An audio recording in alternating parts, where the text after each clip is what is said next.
Hey, thanks for tuning into the Art of SBA Lending. Today on the podcast, we have our first ever business broker. Bianca Evans is senior business broker at Transworld up in the Jacksonville market. And I ran into her at a conference a couple weeks ago where she was giving a presentation on the psychology of a deal in terms of a business acquisition. And I thought, well, that's perfect for our podcast.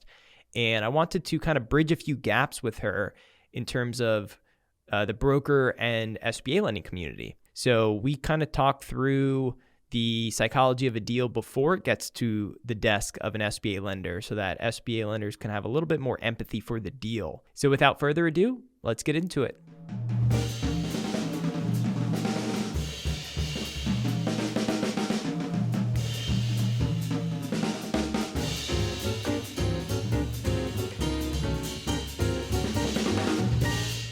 Hey, Bianca, thanks for joining me today. How are you doing? I'm doing well. Thanks for having me.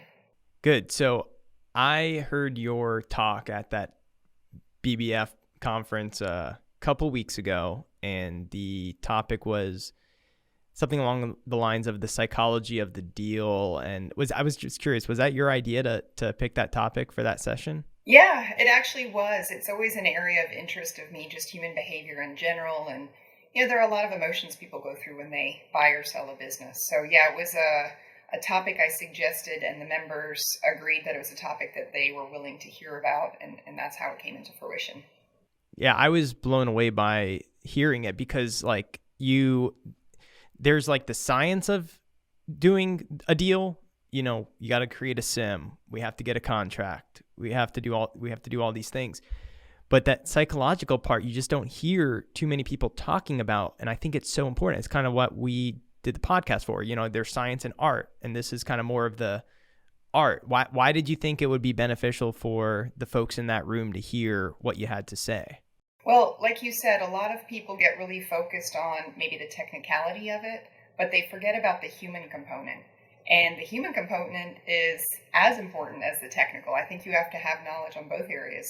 You have to be able to relate what those people are going through and understand that sometimes when they're acting a particular way, and usually it's a negative way, it has more to do about their general feelings about buying the business, fear, selling the business, fear, than it does about whatever that particular issue is that they're concerned about. Yeah, because we're all salespeople. And to me, selling is really just kind of uncovering problems and just putting together solutions that work for everyone.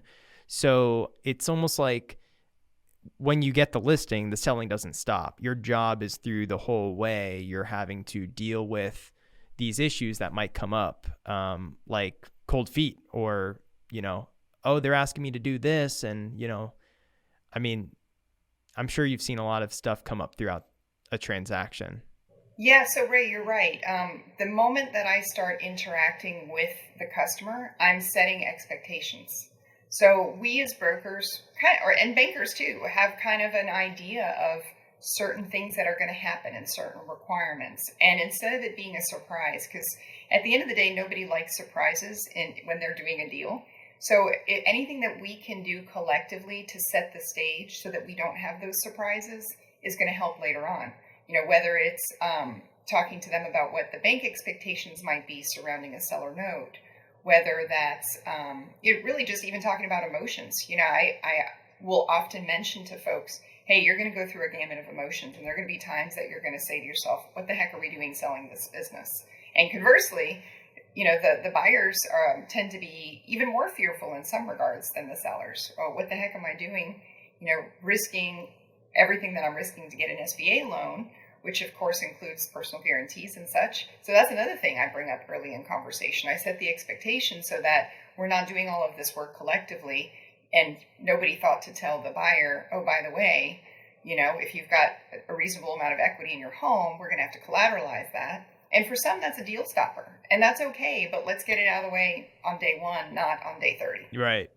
Oh, 100%. And so that is interesting because there's all this stuff going on between all the different parties involved. And I am a lender. I'm an SBA lender. And so I sit here in my comfortable office all day, and, I get a couple deals that come across my desk every day, and I decide if it's something I want to take on. And if it's something I can get approved, and if it's something where I think my solution is going to be the right solution for that borrower.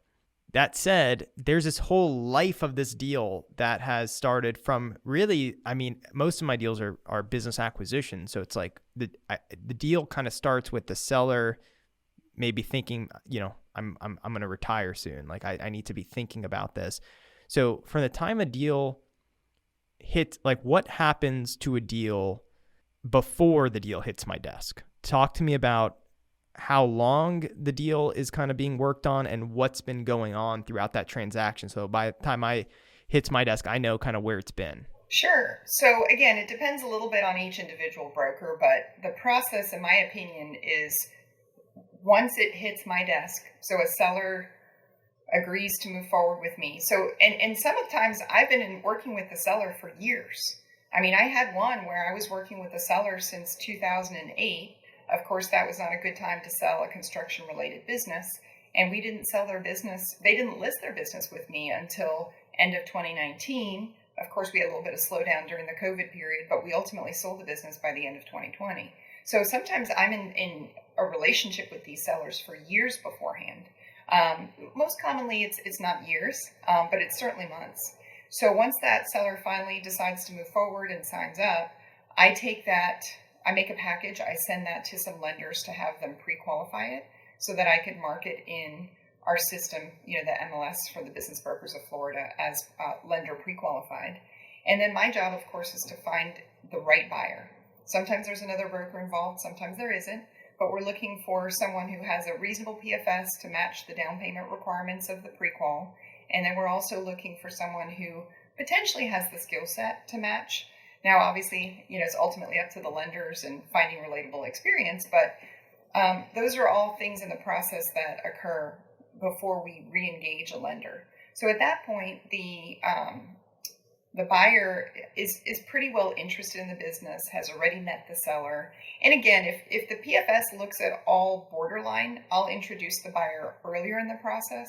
Whereas if their PFS is pretty strong, I may not push the issue of them speaking with the lender until after they've met the seller. So it's a little bit of a judgment call on that part. But then I do obviously, send them to the lender as soon as possible so that they can continue to be pre-qualified from a lending perspective. So, I mean, it's going to be months at a minimum, but a lot of times longer, especially if it's a seller. I mean, they should be preparing to sell, years in advance. And then it finally gets to the lender's desk. And then I feel like a lot of my brothers and sisters in the lending industry don't have empathy for the deal. It's just something I personally have encountered. It's like, okay, this is a deal and it's this BDO's deal. And we're forgetting that there is a borrower, which is the buyer, and a seller in all these conversations that have taken place. So it's like, oh, yeah, we need more seller financing. Oh, we need an extension. It's like easy to just ask for these things, but it's like, then you don't see what has to go take place. I mean, if you're 2 weeks from closing and you hear we need an extension, I mean, what does that mean to you? It can mean a lot because in some cases, a buyer has literally uprooted his or her entire family to move to the location where the business is. So when there's a delay, they're sitting on their thumbs going, oh crap, I just picked up my life. I just moved here. They had already gotten some level of approval, obviously, to get that far down the road. But now they're going, oh my gosh, I've got 2 weeks of doing nothing now, just sitting there waiting to get the final ducks in a row. So and sometimes in the case of a seller, if there's a pressing reason for them to sell, unfortunately, sometimes there's illness involved or divorce or some negative component. So delays can cause a big problem. Well, one thing that I wanted to circle back on, Ray, is, as far as not only the empathy for the different parties, but I think the brokers are underutilized. Now, I'm not saying all brokers are created equal. Some brokers may just not be as involved. Some brokers will just hand everything over and say, okay, lender, it's on you now. You do everything. But there's a lot of brokers out there like myself that want to be included in the deal. And because we've developed those relationships, it's super important that the lender treats us as an equal partner. and tells us like, hey, look, this is what's coming down the pike, or, this is a question that came up. Because sometimes we can better answer the question than, for example, if it's a question about the business, if we've been working with this business for a while, we may know the most of the questions being asked and can get those answered for you very quickly and frankly more thoroughly than a buyer would be able to asking the same question. But I think a big thing is just the communication component. I had a lender kind of shut me out of a deal and nobody would tell me anything. And I'm like, well, what just happened? This buyer came along, the buyer found the lender, and I had a great relationship with the buyer until the lender got involved, and then the lender referred her attorney, and then it was like crickets, like nobody would tell me anything. And so Wow. The danger with that is I don't have that communication to give back to the seller. I don't have feedback that I can give in terms of where we are in the process. It made a tough deal even tougher. So it's, it doesn't happen that often, but even in absence of something so extreme, there have been situations where I think the brokers are just underutilized in terms of either gathering information or communicating news, both good and bad, because we have that longstanding relationship and can deliver the tough news in a different way, perhaps, than the lender who's just started that relationship. What a fumble on the lender's part for cutting one of the best business brokers in North Florida out of the communication. I mean, that's You're very too bad. kind, Ray. So, it's not actually that surprising.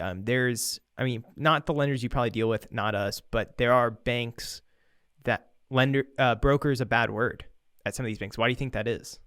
Well, I can almost relate to that because sometimes to me, broker's a bad word too. I mean, if you've got a broker that hasn't taken the time to learn their craft, or, maybe they're semi-retired, they're just not as engaged as they should be. So there are a number of reasons why I would understand why a bank might be a little concerned about some brokers. There's certainly some brokers that use all kinds of crazy ad backs and then expect the banker to use those ad backs.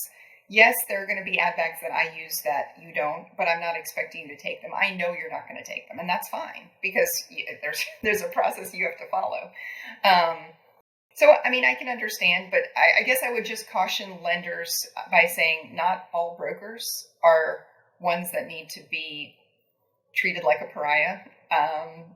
There are a lot of folks that do this as a career, that are fully engaged, that really relate to their customers and can make the deal go more smoothly.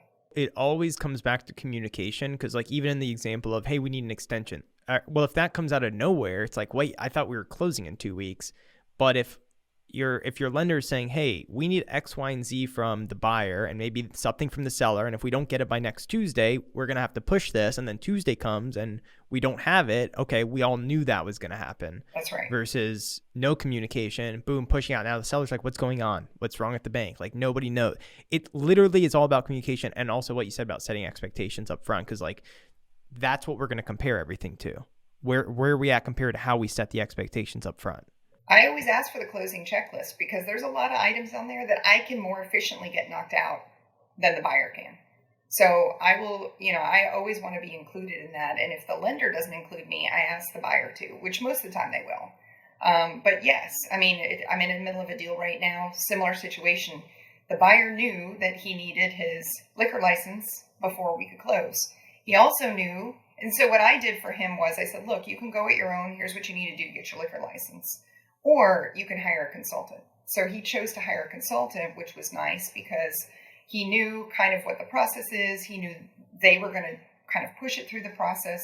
But at the end of the day, he understood he needed the lease before he could apply for the liquor license. And he needed both of those things in place before he could close the deal. So now we sort of already knew that there was going to be a delay, but we just chose not to talk. We knew, like I knew, the buyer knew, the seller knew, and we knew the bank was eventually going to know. Right. So we knew the bank was going to say, hey, look, we're going to need an extension. But by the time they asked for it, I already had one in place. So it was already a non-issue. What about seller notes? That's always a hot topic. Some sellers don't want to hold them. Some lenders require them. What are your discussions with the seller early on, pre getting the listing, about seller note? Well, since I don't always know who ends up lending, so I don't always know what the requirements are going to be, because ultimately, obviously, it's up to the buyer where they go. On day one, I work it into conversation. Hey, by the way, your best opportunity for selling this business is if we're able to get it SBA or lender pre-qualified through SBA.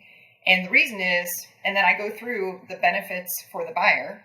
And then I also say, so obviously instead of one person that has cash to buy your business, which is already hard to find anyway, or I tell them, hey, you can hold a huge note and we could just avoid lending altogether. Oh, well, I don't want to do that.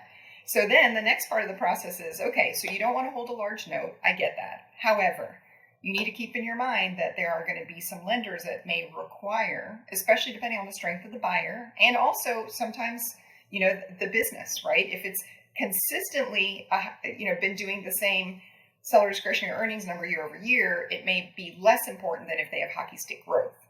But at the end of the day, I always tell them you need to be prepared that you may need to hold a small note and it's behind the bank. Well, we don't want that. What if the person goes out of business? I understand, but if you include that as part of your negotiation up front and you understand the ramifications of that, then it's fine. I get them to accept that it's going to happen and that they just need to factor that into their negotiation. And if they're super adverse to the idea, I just tell them, look, just assume you don't get $1 of it. It's not likely that you won't get paid, but just if it makes you feel better, just assume you're not going to get paid $1. And if you're happy with the deal and you don't get paid $1 after, on that note, then we have a deal. So sometimes it's just, again, psychological, because some of them are just so adverse to the idea. But when they realize, oh, wait, well, maybe I'm going to sit at full price if they're going to ask for a note, knowing that they normally would have negotiated, then they are accepting of that. And then they know, even though we don't go to market necessarily with the note, unless they're comfortable with the idea, in which case, hey, I'm happy to sign them up for some seller held note up front. But if they're not, then it's when I have to ask the question, they're prepared. Yeah, because ultimately the buyer's bringing their bank and they might want seller financing. And are there brokers that are more of like yes men and will just kind of, if the seller says, I don't want to hold a note, we'll say, all right, then we won't hold a note and then we'll go. And then you get to the point where, oh, okay, you have to hold a note. Like, does that happen? Oh, yeah. Yeah. So I think, I don't really know how many brokers are preparing their sellers for the seller held note up front. I mean, I can tell you I do it 100% of the time. I don't know that everyone does that, for first and foremost. Second of all, I've seen brokers not just on seller note as far as yes men, but the price. Oh, Mr. Seller, you want $2 million for your business? Great. $2 million. Let's sign you up. And the business won't support it. It just won't. And so, then that creates a different problem. Yeah, I just got a couple deals this week to pre-qual, and the rates have been going up, and I'm seeing a little bit of impact on that now, because I looked at two, and we're on the more aggressive side, and we'll use ad backs that are not always just beyond EBITDA, like as long as we can document them and they're valid. But even with all that, one deal would have needed a 30% injection, and the other would have needed a 42% equity injection for there to be debt service coverage. And I mean, we're at like 9% on an interest rate right now and rising. So it's it's a little bit tough. So I'm seeing a little bit more of a disconnect now with those deals, but you're definitely in the minority, but I appreciate you doing that.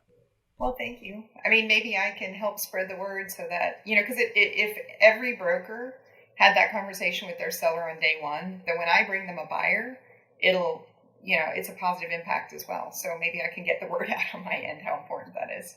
Well, it's to their own, it would be to their own service to set the proper expectations. And, I mean, we don't require a seller note, but we encourage, and most buyers want one.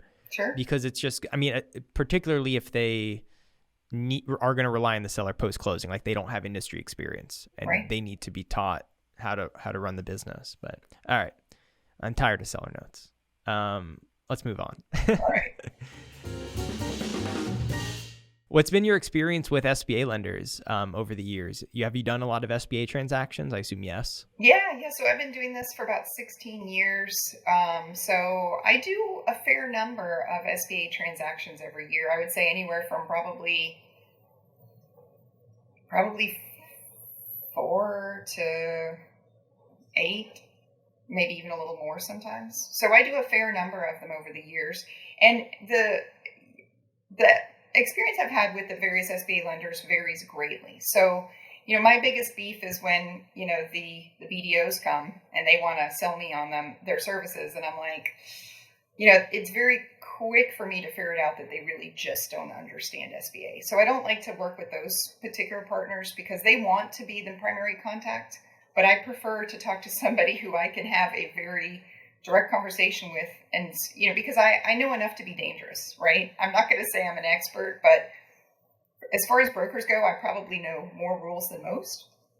So when we run into those little tricky nuances, I want to be able to reach out and say, hey, what do I do in this situation? Or what do you recommend? And try to bend somebody's ear. So I like to talk to the SBA specialist. I want to talk to the person that knows the rules. That's who I most prefer to engage with. So of the good experiences, like what are the good SBA lenders doing right? And I also want to know what the bad ones are doing wrong. I think number one, communication is key. So I think the things that the SBA lenders are doing right is keeping the open line of communication, turning around a pre-qual in a reasonable amount of time, but not so fast that they're not looking at it. So there's one thing that I see that SBA lenders do wrong is, a lot of deals cross my desk. I'm not saying I'm perfect or my deals never have mistakes, but I had one cross my desk recently with a pretty major mistake where the broker added back a salary that didn't exist because the seller told the broker, well, that's what I usually pay myself. Well, what they usually pay themselves and what they pay themselves to date did not align. So it made a discrepancy of about $150,000 in the seller discretionary earnings. And, so basically, let's just say for round numbers, it basically went from a 300 owner benefit to a 150, just for sake of round numbers. So in the end, it got pre-qualified. So I called the lender because I have a buyer that's very, very serious about this business. And I was like, hey, so maybe you could help me. Is there something that I'm missing? Because this is what I'm seeing. And it was like, oh, I see what you're saying now. Yeah, you're right. This business can't qualify for, 900,000 or whatever the number is. You're probably right. It's probably not worth more than 600 on a good day. So, but the problem is now, so what I did was my buyer actually pulled back from this deal because he was astute enough and also respected my opinion. And I had called a couple lenders to have the same conversation to make sure it wasn't just me.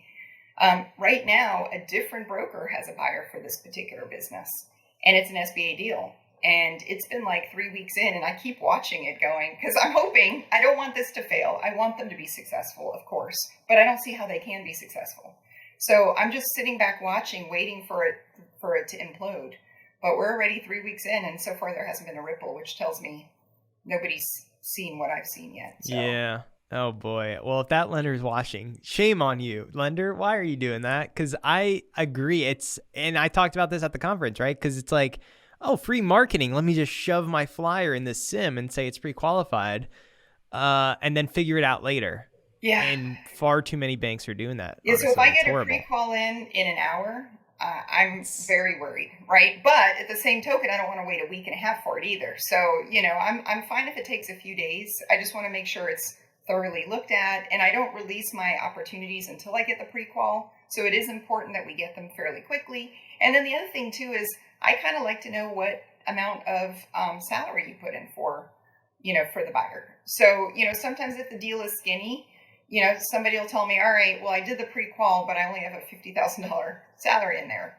And even though that's not an ideal scenario, I'd rather know about it so that we don't have, again, a surprise when a seller comes in and doesn't have outside income to rely on and needs the business income. Not too many people can live off of 50 grand. 100%. I remember when I was calling on some brokers, this is going back a little bit, to drum up some business. They wanted me to pre-screen a list, and I was younger at this point. I was maybe 25, so I didn't have that much experience, but they were like pushing back because I was asking too many questions, trying to pre-qual this deal. And they're like, we just need a pre-qual. I could go get one somewhere else. But I was like, well, do you want a prequal? Or do you want to close a deal? Because these are very valid questions. I agree. Like when I get a pre-qual request, I tackle it within 24 hours, but I'm usually coming back with questions, not just a pre-qual. And the emails I send, it's actually, you would probably like this. I said, here's what I'm seeing. Here's my cash flow analysis. Here's what I'm counting add backs. Here's what I'm not.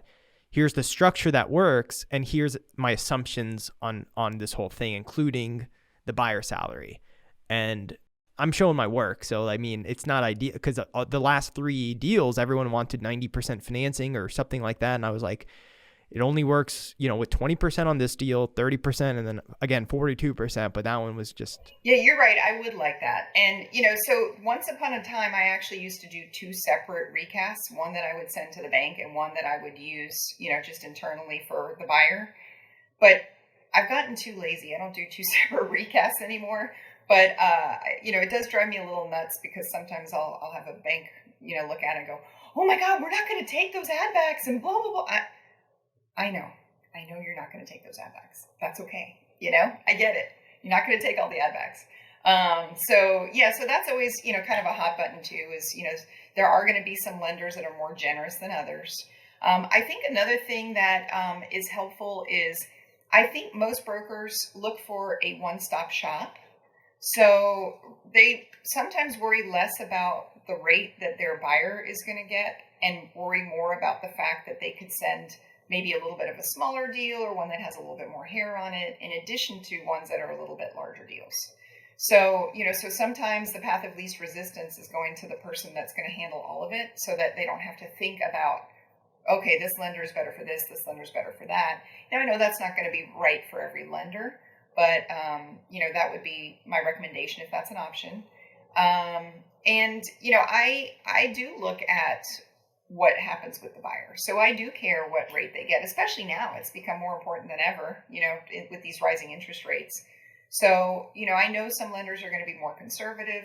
So I kind of have an idea of, okay, when I get this particular type of business in, I know that it's going to be a problem. For example, trades, right? So if I'm listing a plumbing company, I know the SBA rule is interpreted multiple different ways by multiple different lenders, and I won't go into any gory details there.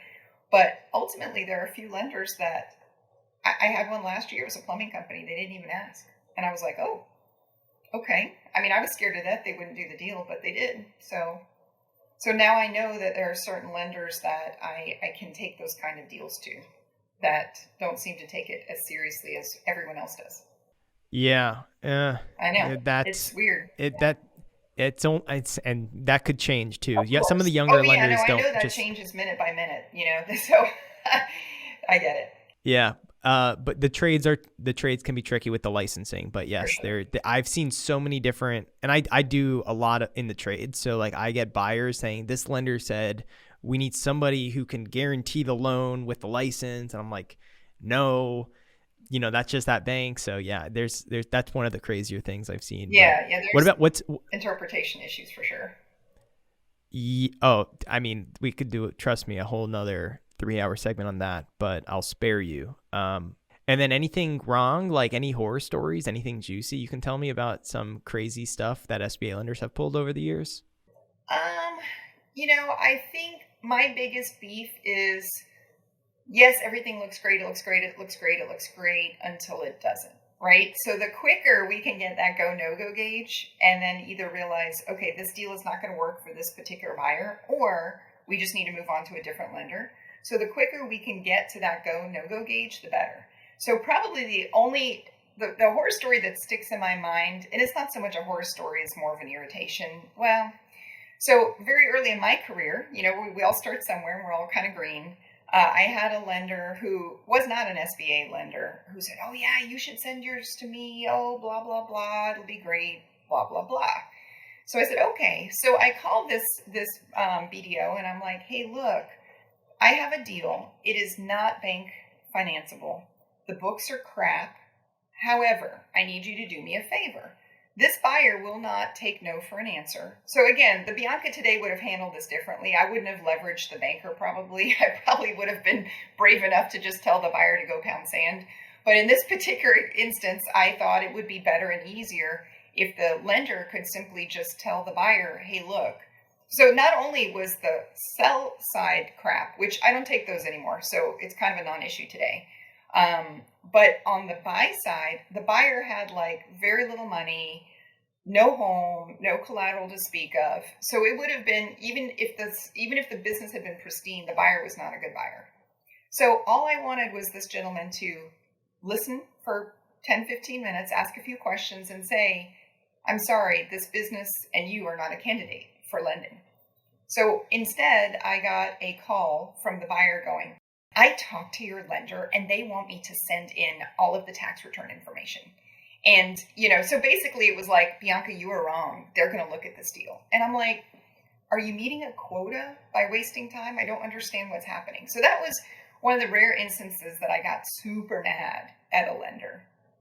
Did they end up doing it? Oh, no, of course not. All they did was go through all the gyrations and give them a big fat no anyway. So all it did was waste everybody's time. But, I think if you're an experienced lender, you should be able to at least give a quick go gauge. Now, sometimes you're surprised with things. And, like I had a situation where everything looked good until we were really far down the pike. But in the defense of the SBA lender, or the lender specifically, not the SBA lender, the lender, she did not know that she knew the buyer had a business, but she didn't know that the underwriter was going to have an issue with the fact that that business wasn't setting any records. I mean, it was sustaining itself, but it really wasn't making money. So the underwriter decided that it was too risky, that here this person's owned this other business for 3 or 4 years and they're, barely sustaining themselves. How are they going to be more successful buying this other business? So that kind of sucked for everybody because we got a no very late in the game and had to start over. But we did start over and we did eventually close, but it did make for a long, arduous process.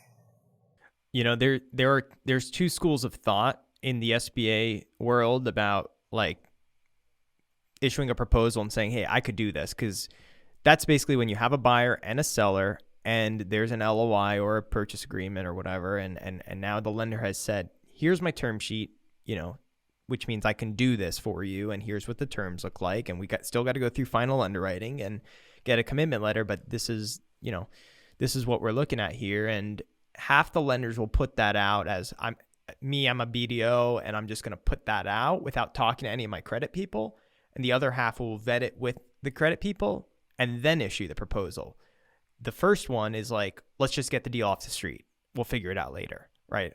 I don't like doing that, obviously. The other one will lead to, maybe it takes another day or two to get it out, but it will lead to a much higher approval rate. And so every other week for the last 10 years, I've gotten the call. It's gone all the way to committee. Committee didn't like it. Now I'm scrambling. And that's the big difference. Like that and it's so frustrating to me because buyers don't think to ask about that. Have the final approval people looked at this deal? Because like if you're putting out a term sheet on a bank letterhead, you're just going to assume there's a really high chance I can get this done. And then that's what kind of leads to a lot of these types of situations. Well, and again, that one was kind of rare because we were about 5 weeks into it. So it wasn't that they rushed. It's just that somewhere along the line, somebody vetoed it, right? Everybody else said it was okay until it wasn't. So again, that I can see that. I was disappointed, but I wasn't mad about it. Like I didn't hold it against the lender. But yes, I agree with you. And the other thing too is every lender has a slightly different process and slightly different terminologies with, a letter of interest, term sheets, this, that, and the other. So, some of the brokers may not realize to ask like, hey, can you set the expectation? Can you, let me know what your process is? Where, at what point, because I like to keep this line of communication open with my various customers because I like to look that much farther ahead, right? So I tell them, okay, well, first we need to get the term sheet or whatever. Then we need to, we need to get through final underwriting. Then we need to get the checklist. Then we need, so I kind of, and then we need to order a business valuation. And guess what? If this business valuation comes in low, we're going to have a decision to make. So let's hope it comes in high. So those are all the kind of things. On the buy side, I push the buyers like, hey, I don't care what anybody tells you. It's not as easy or quick to get your life insurance as you may think. So don't wait, and don't call your local agent. Call one of the people that the lender is telling you to call. I don't care who it is. So I try to set those expectations and processes in place, because I've experienced it, right? I've been in the situation where the closing was postponed 3 weeks because there was a blip that came up on the buyer's health report, which was, I won't bore you with the gory details, but it was just, he got a consult, or I'll tell you, he got a consult for a vasectomy, right? So it came up that he went to see a urologist. So we couldn't close because we were waiting for all of a sudden there was a blip. Oh, we can't get life insurance because he's gone to see a urologist and we don't know why. So it took some time to get the records and then to be through the process for him to get cleared. So anything that I can do to help avoid those kind of delays, I sit on people's backs and go, okay, here's what we need to do. Let's stay on top of things. Let's not drop the ball. Right. And I mean, now you have years and years of experience, because if you have the right type of mentality of like, yeah, I want every transaction to be better and smoother than the last. And it's like, okay, it only takes one time for life insurance to hold up your deal before on the next deal you're saying, get your life insurance started right away. Correct. Then and it's I mean, I had one not lease. that long ago where the gentleman was not in great health. So he ended up, getting rejected, which is fine too, if you can document a few of those rejections. But it takes time to do all those things, because you don't expect to go to get life insurance and then get rejected, but it happens. Oh, and let me just add one other thing on a different topic. So I don't mean to portray BDOs as unknowledgeable or bad. That is not the case at all. I just like to make sure that the partner that I have does understand the process intimately well. It is hard when you get the folks that try to be everything to everyone. So, I mean, there's a lender that I know, and she's lovely, but I'm not going to send her deals because she doesn't understand the SBA process at all. And I need a partner that understands that process. Oh, and I wanted everyone to also understand not all brokers are created equal. Right. But when I was day one on the job as a BDO, you shouldn't be using me, people. But some people did, and I didn't know. I'm new, but it is what it is. You got to start somewhere. For sure. No, I get it. Listen, we all had to start somewhere. I don't even mean the new ones. I just mean the ones that are trying to be. I don't even mind new. Green is fine. Everybody has to learn, but it's like the attorney who wants to do. Oh, I'll do wills and trusts, and I'll do business, and I'll do litigation, and You can't be all things to all people. So if you've chosen to have a specialty of some kind in the SBA arena, that's cool. But I don't want somebody who's such a generalist that they never bother to learn, some of the basics that are really important, in terms of ferreting deals out. Oh, 100%. Yeah, SBA is its own beast. Well, Bianca, thank you so much for joining the podcast today. I really appreciate it. Thank you so much for having me. It was a pleasure. All right, that's it for this week. Don't forget to subscribe to the podcast so you never miss an episode of The Art of SBA Lending. And if you have any feedback or suggestions, email me at ray@artofsba.com. Until next time, ta-ta.